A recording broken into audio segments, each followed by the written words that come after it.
Hey everybody, it's Party Elite, and today I want to have a quick chat about a city builder game that nearly flew under my radar and would have flown under my radar had it not been for some comments that you folks left below some of my recent videos. Foundation is a medieval city builder that promises to bring a lot of interesting new elements to a genre that's been around for a very long time.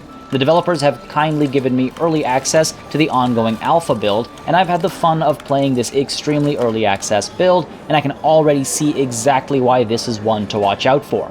With that said, and keeping in mind that the footage you're seeing and the impressions you're hearing are based on a very early build, I can't stress that enough, here are 5 things that make Foundation a great medieval city builder.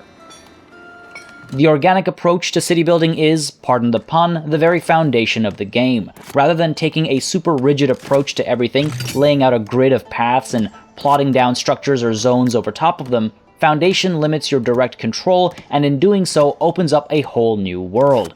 The only structures you can directly place, at least as of now, are resource gathering and production structures, decorative elements, and what the game classifies as monuments, like churches and manors and monasteries and castles, but also things like marketplaces.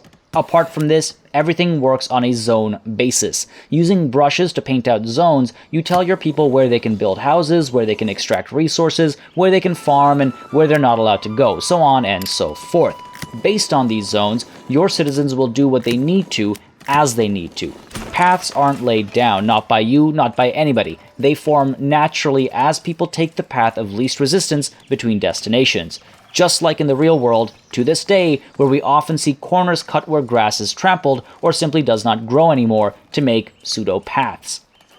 Similarly, houses aren't laid down by you as some omnipotent god either. Your citizens pick their plots based on your zoning, the availability of various needs in the area, and the desirability factor of the area as well. They simply build where it makes sense for them to, and paths continue to appear based on the paths most traveled by. This creates a very interesting dynamic, at least in my opinion, where not only does the city look more interesting, it's also a lot more accurate to the time, while bringing about its own challenges and potentially pushing you to stay organic with your own approach. Often you'll have to place a building over top of an existing path, or, at times, you'll like the organic shapes that have developed and might start to work around your people's paths rather than the initial idea you may have had earlier.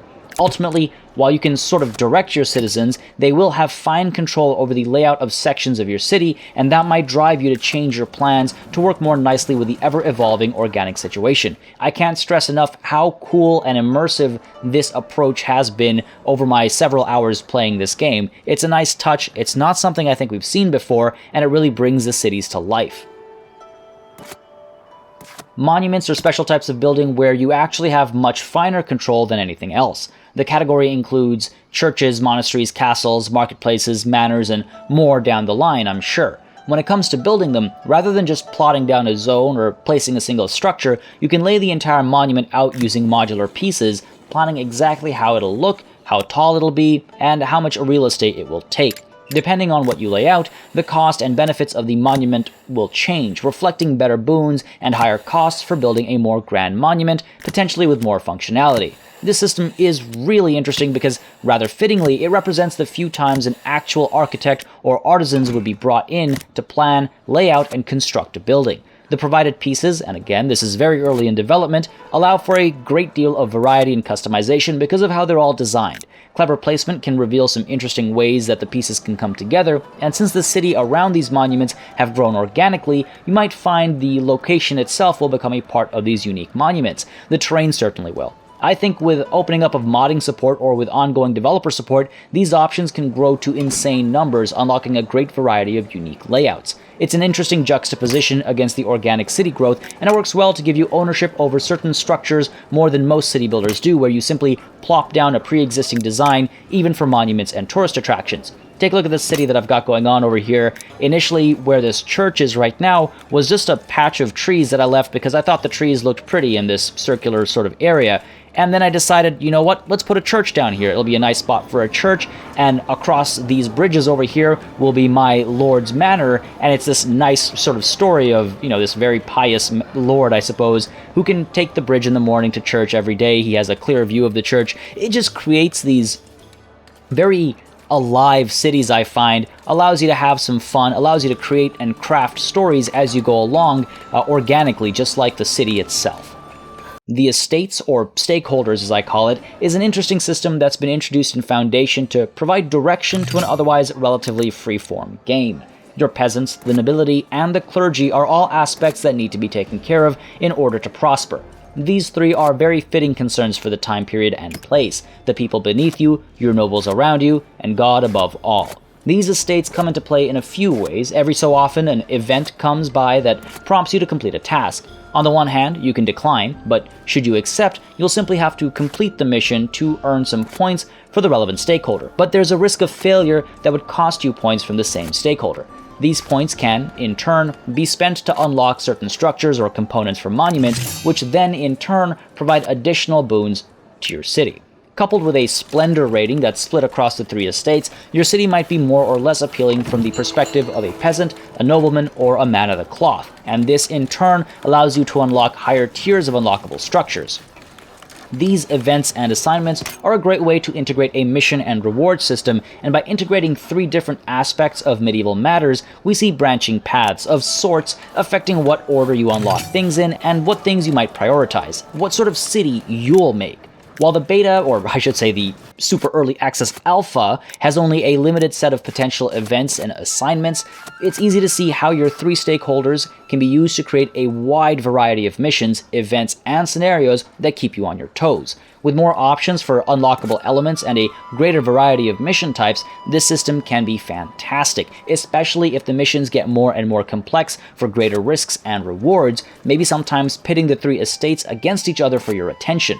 The devs have already talked about more potential buildings that get unlocked, wineries and cheesemakers through the clergy, or dungeons and weaponsmiths and the like through your noblemen. I can't wait to see what else we end up getting through this system, and again, with mod support, this can be extremely interesting, unlocking entire story chains and events. Now, the estates shouldn't be mistaken with the actual quest system that exists in the game as well. We only see a couple of quests in the early access alpha, where you have to make certain amounts of money, or you have to get your Lord Manor, and they'll all give you certain buffs and boons and benefits. So it's cool to see that we've got the quests as sort of a higher level mission-giving system, and then we've got these estates that come in at a more lower level or a middle level to allow you to unlock more options as you go along.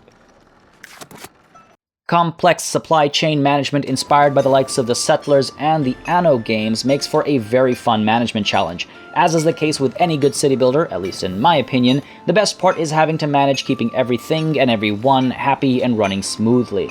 And that is only really fun if it's a challenging, complex web of systems. The game thus far has only a few chains with a handful of endpoints. The most complex, as of now, is probably just 3 or so steps, with bread needing a chain of 3 resources and tools needing a chain of 5, I believe. But it's very easy to see how these webs can get bigger and more complicated, especially as they unlock over time, forcing you to, once again, organically grow your approach to the city as these things become available and as your citizens start to ask for them. The balancing act is between imports, exports, and local use. With trade available with nearby cities, you'll be able to purchase raw materials or end products that you might not be able to obtain yourself locally, while you'll also be able to sell off things that you have an abundance of in return for cold, hard cash, which in turn helps you build up the city. Sometimes you'll want to import raw materials to export finished goods to make money that way, and at times you'll want to have closed borders for imports, only exporting and getting rich off of local production. Your own citizens actually don't have access to the goods you produce either unless you sell it to them through a marketplace, and that also acts as a source of income. And, in fact, all of your citizens don't even want everything on a level playing field. Citizens have different ranks, and depending on this rank in society, they'll want more or less stuff, be it just food, water, clothes, or access to religious structures, maybe even a house of their own, and perhaps more. Illicit things in the future, perhaps. Directing the flow of goods, especially through an organically growing city where the population growth depends on a happy populace constantly asking for more things, can be a very fun challenge to overcome. Mod and DLC support has been highlighted as a part of the plan right from the get-go.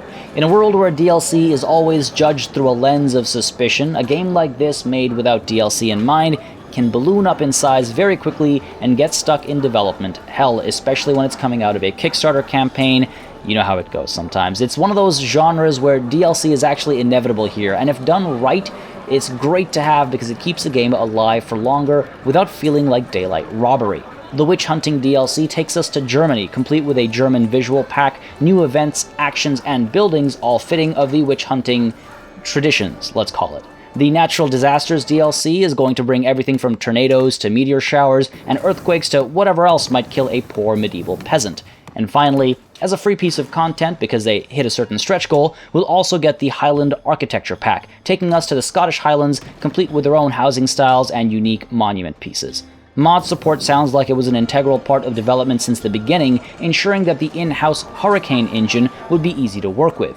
This is extremely promising, as modders can, as we all know, keep a game alive for decades after release, often completely changing core elements and branching the game off into a variety of different directions. Might we see more fantasy-inspired settings? Will we maybe see things like disease and health come to matter? Will the devs or some modder introduce brothels and taverns and inns and opium dens? Tourism, crime, guards, entertainment, and culture, these are all potential elements that would make sense in this setting. We could also see additional settings for the game. The Middle East and South Asia also have interesting history as far as city planning goes. There's, of course, ancient Egypt, though I don't know if they'll pull back in time further than the medieval world with its haphazard city planning, and these would all also be very visually distinct, which is always nice to see, of course. Either way, it's good to see this approach to developing the game. It ensures that we get a game that, if successful, will live on for a very long time, building on its own unique formula, its own unique foundation, if you will. Overall, Foundation is looking like a fantastic new city builder set in an interesting time period, taking advantage of the unique flavor of the setting, better than most, introducing elements inspired by games from different genres. And I've played it for a handful of hours, and I've already started feeling the pull of the game, the feeling of, oh, I could play for an hour before bed, and then seeing the sunrise outside my window. And that's on a buggy early access pre-alpha copy.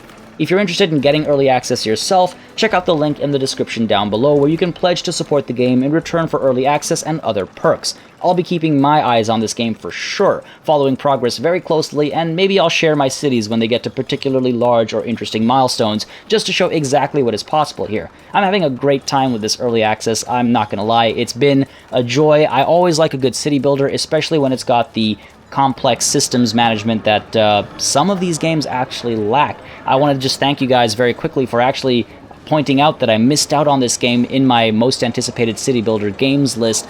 So yes, thank you very much for that. I would like to say, as well as always, of course, you should make sure to subscribe to this channel if you'd like more strategy gaming content, including reviews, previews, let's plays, and videos like this highlighting what might go missed otherwise. I hope you enjoyed your watch, and before I go, just like to give a big thanks to all of my patrons for supporting the channel on a monthly basis, and to those channel members who hit the join button below the video. Thanks again for watching, and until next time, cheers.